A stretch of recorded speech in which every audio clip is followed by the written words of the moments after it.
Hello everyone. अभी recently Indian express में एक न्यूज़ छपी थी कि जर्मनी ने स्किल्ड लेबर का वीज़ा इंक्रीज करके 20,000 से बढ़ाकर एनुअली 90,000 कर दिया है। ओलाफ स्कोल्ज जो जर्मन चांसलर हैं रिसेंटली विजिट किए इंडिया और उन्होंने ये बाईलैटरल डील किया। एंड अभी हम अगर करंटली देखें तो जर्मनी में 1,37,000 स्किल्ड लेबर वर्क कर रहे हैं। एंड अभी ये रिसेंटली या इस तरह का डिसीजन जर्मनी को क्यों लेना पड़ा, why they increased the skilled labour population और skilled labour demand.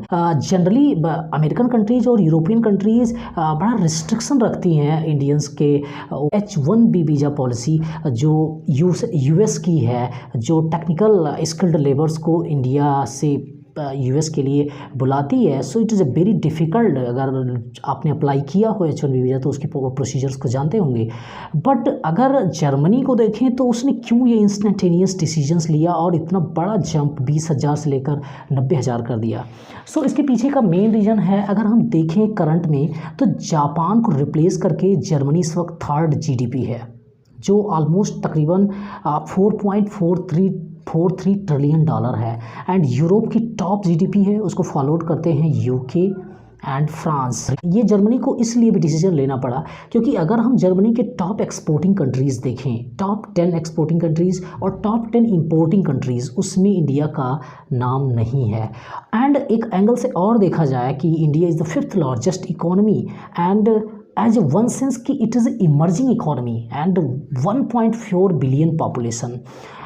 From different perspective कि एक प्रकार से अगर देखा जाए जर्मनी का अभी जो करंट ट्रेड रिलेशंस है वो चाइना के साथ तकरीबन $250 का है। चाइना के राइज से आई थिंक एशिया माइनर में अगर हम देखें तो जर्मनी का upcoming India can be the biggest partner, India biggest partner हो सकता है। इतनी बड़ी इमर्जिंग इकोनॉमी को अगर इस टाइम जर्मनी ने इग्नोर कर दिया या अंडर एस्टिमेट कर दिया, then I think Germany can not be maintained his third positions in the GDP, in the you can say the third economy.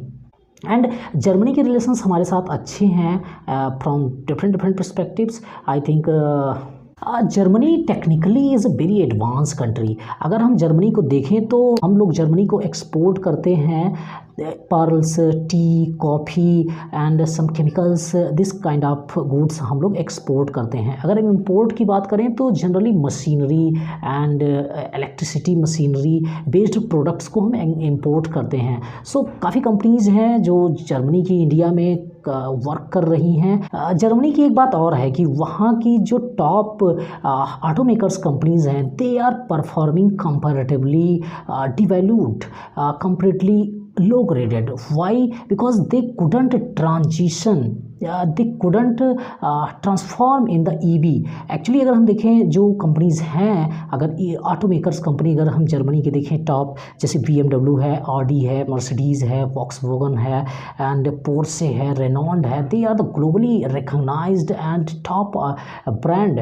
But ये उस तरह से EV ट्रांजिशन इनका नहीं हो पाया और जो इनका चाइना में परफॉर्मेंस था वो कहीं ना कहीं डाउन हो गया। और जो अपकमिंग जैसे BYD हुआ, टेस्ला हुआ एंड जल्दी शाओमी इंटर कर रही है EV इंडस्ट्री में। So many companies auto maker company Chinese बहुत फास्ट बूम कर रही हैं, इसलिए demand of the top auto makers brand of Germany is decreasing. इस वजह से जर्मनी इस तरह के डील्स करना चाहता है and they want to collaborate very enormous way in different sector with India. Because अगर हम देखें EV sector and lithium and battery sector, smartphone sector, machinery sector and India's booming infrastructure development.